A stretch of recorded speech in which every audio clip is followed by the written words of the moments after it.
Hey, hi everyone. Welcome to another video in our hedge fund series. So today we are going to discuss about hedge funds and how they go, public and how the hedge funds as well as private equity funds are publicly traded, and how these companies bring them to financial markets for IPO, and how hedge fund is a business where there are clients and there is secrecy with respect to the client base as well as the strategies that are used. So how they keep this client base secret as well as trading strategies secret, but yet go public and raise public money in the financial markets. So that's what we're going to discuss today. So hedge funds and private equity firms typically operate as private partnerships, but some have publicly traded entities or structures that allow them to raise the markets money from the markets while maintaining secrecy over clients and trading strategies. So first of all, this private equity firm or hedge fund has two entities within itself. One is their asset management business, and then the fund itself. So there are two parts to it. One is the asset management business, the management a part of the business which manages the assets and charges 2% and 20% commissions, um, and the fund itself. So these are the two parts in the hedge fund as well as the private equity fund, and even this applies to even mutual fund also.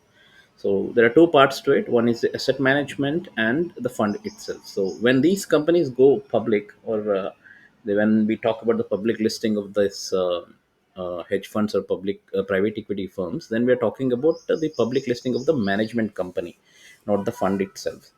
So if you see like firms like Blackstone, which has a ticker of BX, KKR, Apollo, and Blue Owl Capital, have taken their asset management business public, not the funds themselves.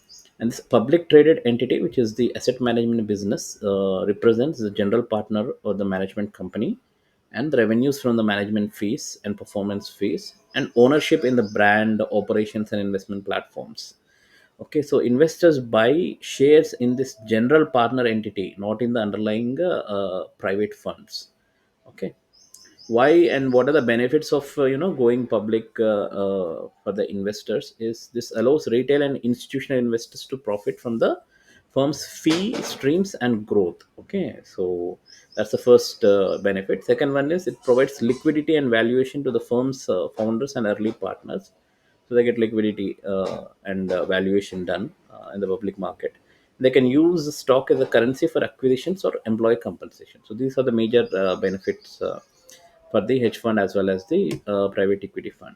The IPO or public listing process. So when these firms go public, they have to file an S1 registration with the SEC, disclosing the revenue sources, assets under management, investment strategies at a high level, and risk factors.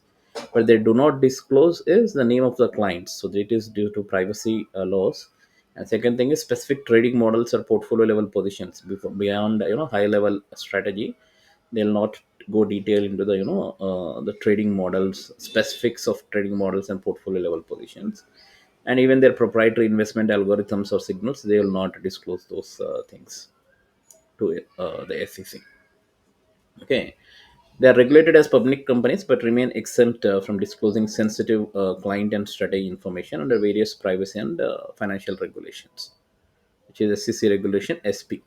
Okay, how they maintain secrecy, the client based secrecy, like clients like pension funds, endowment funds, sovereign wealth funds, high net worth individuals, are protected under non disclosure agreements and regulatory privacy provisions. Okay, regulatory filings like form ADV for hedge funds disclose their client types, not the identity. So they'll just say pension fund, but they'll not say which pension fund, the name of the pension fund. Trading strategy secrecy, how they maintain the trading strategy secrecy apart from the client based secrecies. Public filings only provide broad strategies levels, like we discuss the broad levels like right, long, short, global, macro, quantitative. Only those broad strategy labels are mentioned. And the 13F filings required quarterly only show long US equity positions, not short positions or derivatives or real time trades. So in their quarterly filings also, they only show the long equity positions, not the short positions, derivatives, and real time trades. Some strategies like Renaissance Technologies Medallion Fund remain almost completely opaque due to internal structure and regulatory exemptions. Okay. So this is how they raise the capital without giving away the secret source. And hedge funds also have some other techniques, like they also have launched listed investment vehicles like Pershing Square Holdings.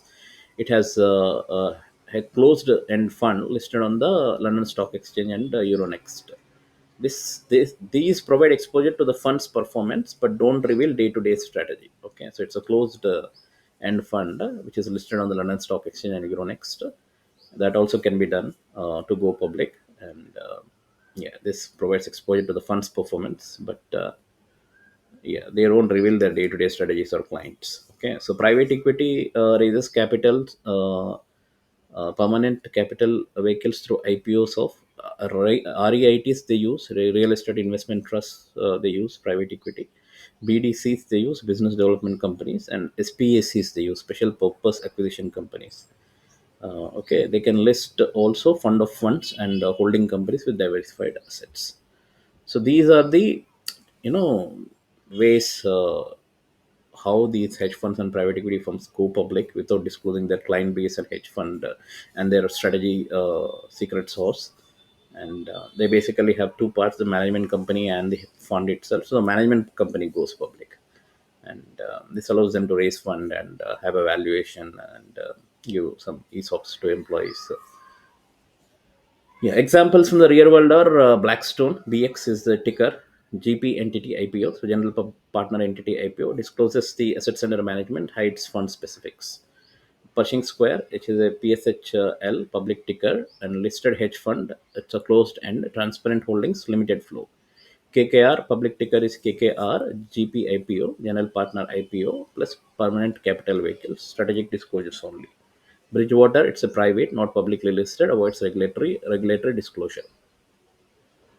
So the basic summary of this IPO process is, GP or permanent capital IPOs.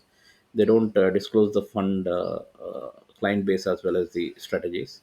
Client identity is kept confidential, protected under law. Trading strategies are only given high level, no proprietary disclosures. Public participation is via listed stock, indirect exposure only. Okay.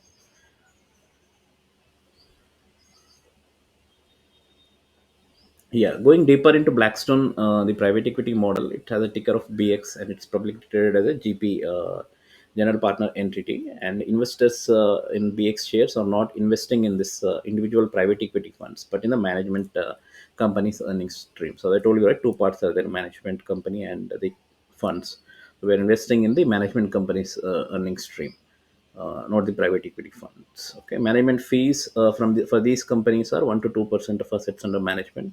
Performance fees typically are 20% above a hurdle rate. Investment income, any investment they keep of their own capital, that also is a revenue stream. Secrecy mechanisms, again, uh, clients like pension funds, sovereign wealth funds are never disclosed in SEC filings. Blackstone only provides high level performance metrics and assets under management. Example, private equity, real estate, and credit. Those assets under management by category are provided. No disclosure of specific deals or internal investment models in real time. Only broad strategy themes like long duration infrastructure are shared. Why investors buy BX stock? To basically benefit or to gain exposure to their fee income, growing fee income, and Blackstone's share of profits from successful deals they want, and also asset light model with operating leverage. So that is the real world example of Blackstone. Let's come to Pershing Square Holdings, the hedge fund model. Pershing Square Holdings ticker is PSH.L or PSH.AS. It's a close-ended fund listed in London and Amsterdam, and it mirrors the strategy of Bill Ackman US-based hedge fund Pershing Square Capital Management. Investors buy shares of PSH, which owns the same public equity positions as the main hedge fund, and trades and holdings are published quarterly and often more frequently here. Okay, this is the fund structure. And Ackman chooses a long only concentrated equity strategy, so disclosures are acceptable. And he is a private activist in investor, so his details, negotiation terms with boards remain secret. Okay, and derivatives, options, and shorts are used selectively and are not disclosed. Why investors use this PSH? Because they want exposure to Bill Ackman's investment ideas, and they want professional management plus lower liquidity than open hedge fund, and transparent net asset value. Okay, but at the same time, limited redemption rights are there because it's a closed end fund. So how these companies are maintaining secrecy again? Only high level strategy disclosure is done at a high level only, asset class only. Detailed holdings like Blackstone does it at a high level only. Client identity doesn't disclose. Internal models are not disclosed. Fund performance only at a fund summary level by fund type. Redemption by investors not applicable. Peshing Square, it has strategies, detailed holdings, long equity are provided. Client identity is not applicable. It's a public fund. Internal models or activist thesis is selectively public. Fund performance is weekly NAV or IRR is available only via public markets. Okay. So this is the summary. So basically, these firms are going public through general partner IPO, public listing of a management company. And examples are Blackstone, KKR, Apollo, and ARES. Closed-end fund is another way they go public, which is public fund mirrors the hedge fund strategy, and its a example is Pershing Square Holdings. And BDCs and REITs, real estate investment trusts and business development centers, is another model, which is publicly listed investment vehicles for retail access. This is used by Blackstone, REIT, Old Rock BDC. SPAC, special purpose acquisition vehicles.